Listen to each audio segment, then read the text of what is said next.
True life in God के दैनिक podcast में आपका स्वागत है, जहां हम अपने समय में ईश्वर की आवाज सुनते हैं। हम उन्हें सचमुच जान पाते हैं और उनके साथ एक और भी निजी रिश्ता बना पाते हैं। एपिसोड 8 14 अक्टूबर 1986। शांति तुम्हारे साथ हो। प्रेम महसूस करो। मेरी बात सुनो। मैं यीशु अपने बच्चों को इकट्ठा करूंगा और उन्हें मुझसे मिलवाऊंगा। मुझे लगता है कि मसीह भविष्य के बारे में बोल रहे थे कि वे अपना संदेश कैसे फैलाएंगे। आप उनसे क्या कहोगे? मैं उनसे यह कहूंगा, निराश मत हो। मैं यीशु तुम्हें आशा देने आया हूं। एक दूसरे से प्रेम करो।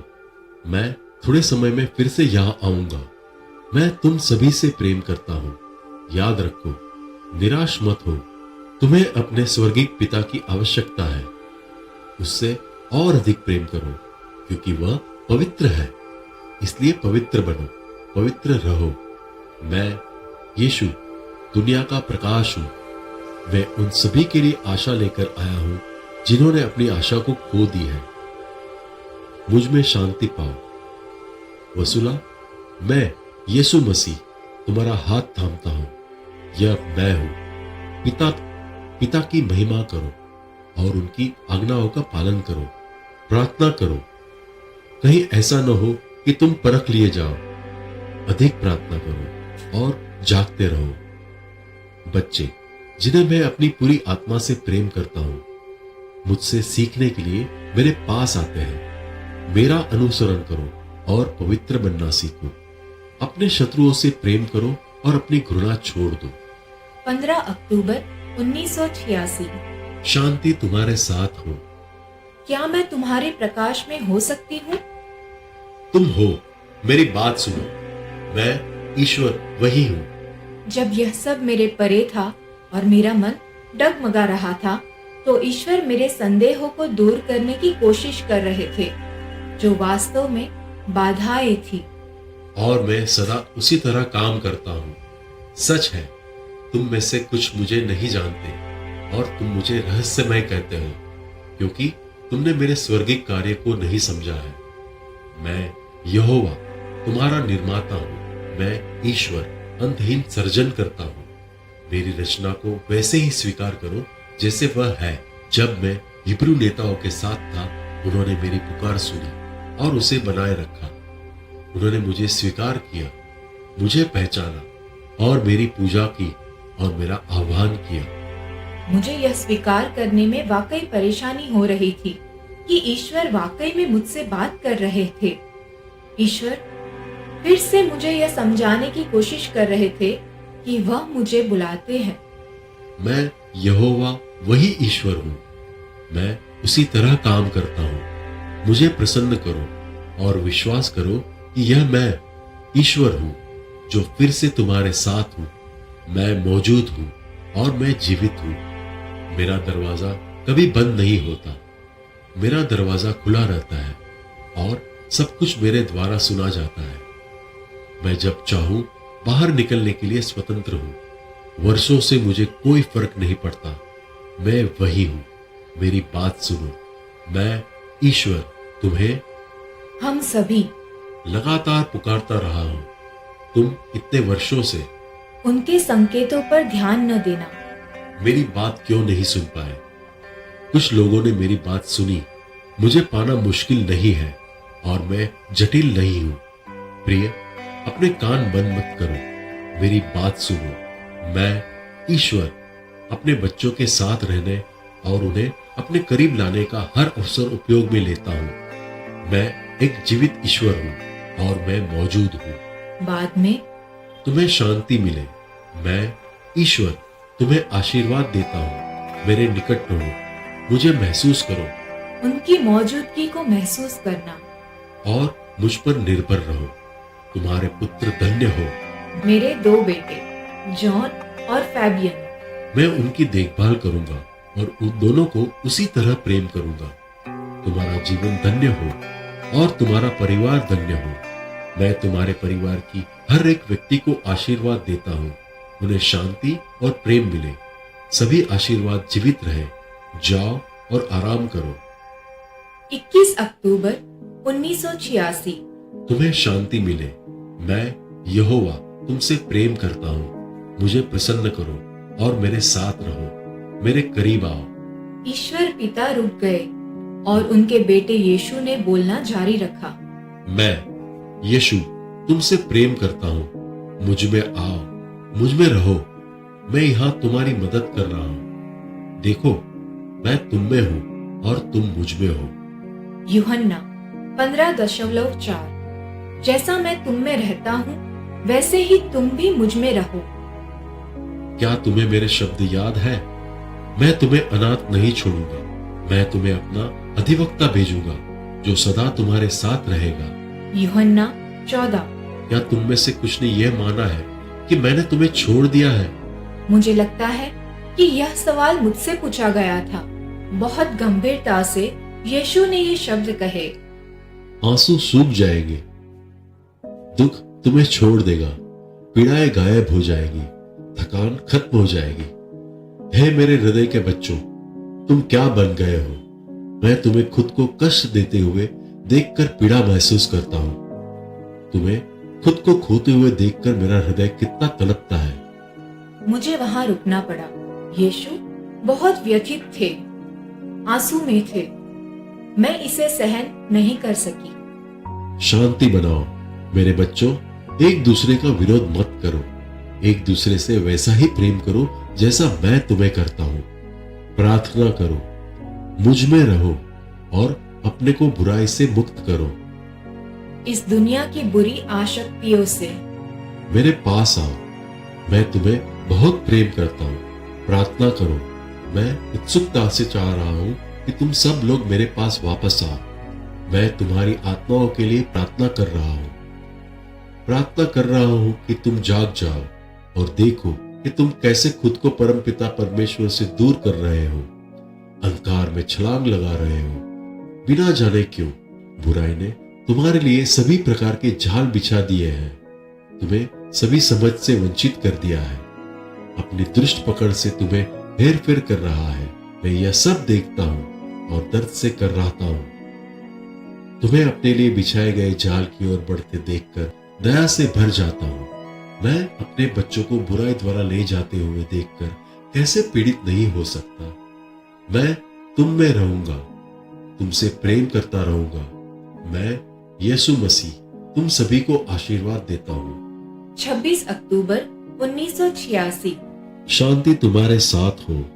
मैं यहाँ हूँ, मेरे प्रकाश में रहो। फिर से संदेह। मेरा दिमाग इन सब की आदत नहीं डाल पा रहा है। कृपया अपना नाम बताए। यहोवा, मेरी बात सुनो। मैंने तुम्हारी विधानमंडलों के बदलने का इंतजार किया है और मैं तुम्हें करीब से देख रहा हूँ। मैं तुम्हारी निराशाजनक संघों को सुन रहा हूँ। मैं काफी देर तक चुप रहा ताकि मैं तुम पर भड़कने की अपनी इच्छा को टाल सकूं। मैं उलझन में हूँ। क्या यह आप है प्रभु? यह पहली बार था जब मैंने ईश्वर को इतना क्रोधित होते सुना। मैं हूँ, मेरी बात सुनो, क्योंकि मैं तुम्हें अनमोल मानता हूँ और क्योंकि मैं तुम सभी से प्रेम करता हूँ, इसलिए मैं तुम्हें जगाना चाहता हूँ। मैं चाहता हूँ कि तुम समझो कि तुम कहाँ जा रहे हो। मैं अभी भी उलझन में थी। पिता और बच्चों के बीच सभी रिश्तों में तर्क वितर्क का समय होता है। मेरा संदेश स्वीकार करो। 4 इब्रानियों 12.5 व 8। क्या तुम उस उत्साहवर्धक पाठ को भूल गए हो जिसमें तुम्हें पुत्रों के रूप में संबोधित किया गया है? हे मेरे पुत्र, प्रभु की शिक्षा का तिरस्कार न कर, उसकी शिक्षा का बुरा न मान, क्योंकि प्रभु अपने प्रियजनों को शिक्षा देता है और अपने द्वारा ग्रहण किए गए प्रत्येक पुत्र को दंड देता है। नीति वचन 3.11 व 12। दृढ़ता तुम्हारे प्रशिक्षण का अंग है। ईश्वर तुम्हें अपने पुत्रों के रूप में शिक्षा दे रहा है। क्या कभी ऐसा कोई पुत्र हुआ है जिसके पिता ने उसे शिक्षा न दी हो? यदि तुम्हें यह प्रशिक्षण नहीं मिल रहा होता जैसा कि तुम सभी को मिल रहा है, तो तुम पुत्र नहीं बल्कि अवैध संतान होते। मेरी बात सुनो, क्या तुम नहीं समझे? क्या तुमने अभी तक मेरे संकेत नहीं देखे हैं? क्या तुम नहीं जानते कि मैं कैसे काम करता हूँ? सुनो, मरे हुओं को तुमने मार डाला है और निर्दोषों के खून। गर्भपात हुए बच्चे। तो तुम अपनी प्यास बुझाने और अपनी उजाड़ भूमि को सींचने के लिए तालाबों के रूप में उपयोग करते हो। मुझे कब तक खुद को नियंत्रित रखना चाहिए? मैं अपनी आंखें फेर लेता हूँ। तुम्हारे कर्म को देखकर मैं विद्रोह करता हूँ। मैं दर्द से कराहता हूँ कि तुम मेरे अपने बच्चों को तुम्हें हत्यारे बनते देख रहा हूं। मेरी बात सुनो, क्या यह इसलिए है क्योंकि तुम मानते हो कि मैं ईश्वर नहीं हूं? तुमने अपने विनाश, वासना और लालच के कार्यों को सही ठहराने के लिए मेरे नबियों। ईश्वर की आवाज कड़वी लग रही थी। वो झूठा बनाया है। ओह, तुम कितने अंधे और बहरे हो गए हो। मेरे और जो मैंने तुम्हें दिया है उसके प्रति दुराराध्य करते हो। मेरे वचन पर विश्वास नहीं करते, मेरे वचन की निंदा करते हो। तुम मेरे विरुद्ध हो गए हो और तुम्हारे हृदय पत्थर बन गए हैं। तुमने अपने कान मोम से भर लिए हैं और अपनी आंखें फोड़ ली है।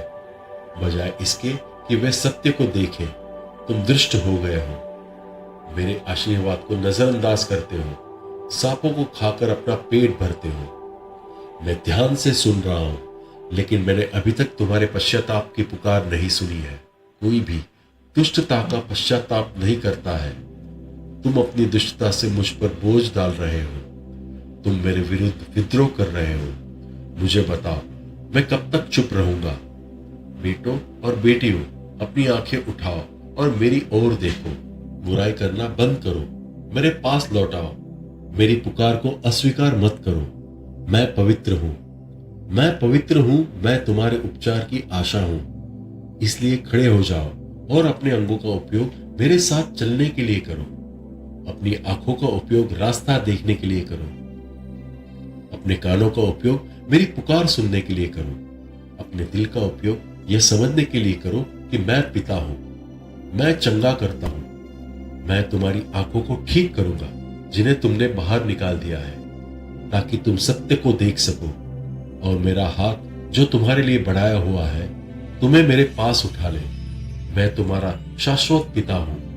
आओ और मुझ में विश्राम करो, और तुम उस प्रेम को महसूस करोगे जो मेरे मन में तुम्हारे लिए है, और उस शांति को महसूस करोगे जो मैं तुम्हें दे सकता हूं। 2 नवंबर 1986। शांति तुम्हारे साथ हो। मैं ईश्वर ने तुम्हें बुलाया है। चाहे तुम जो भी हो, मैं तुमसे प्रेम करता हूं। मेरी बात सुनो वसुला, मैंने तुम्हें मुझे पहचानने में सक्षम होने के लिए बनाया है।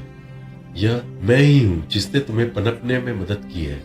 इसलिए मेरी महिमा करो और दूसरों को भी मेरे पास लाओ। ओह, मैं कैसे कर सकती हूँ? मुझे नहीं पता कैसे। मैं ईश्वर की आज्ञा से पूरी तरह से असमंजस में थी।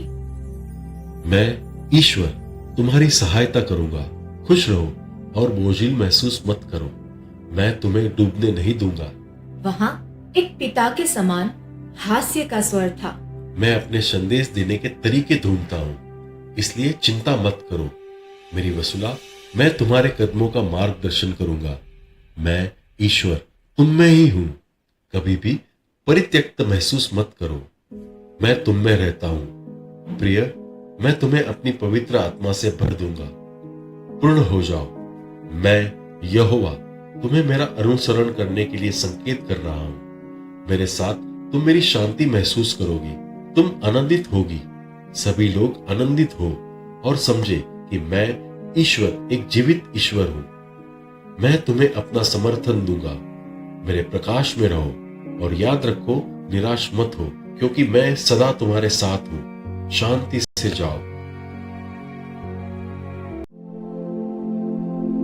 आपने अभी अभी true life in God podcast सुना है। कल हम फिर एक नए एपिसोड के साथ आपसे मिलने के लिए उत्सुक हैं।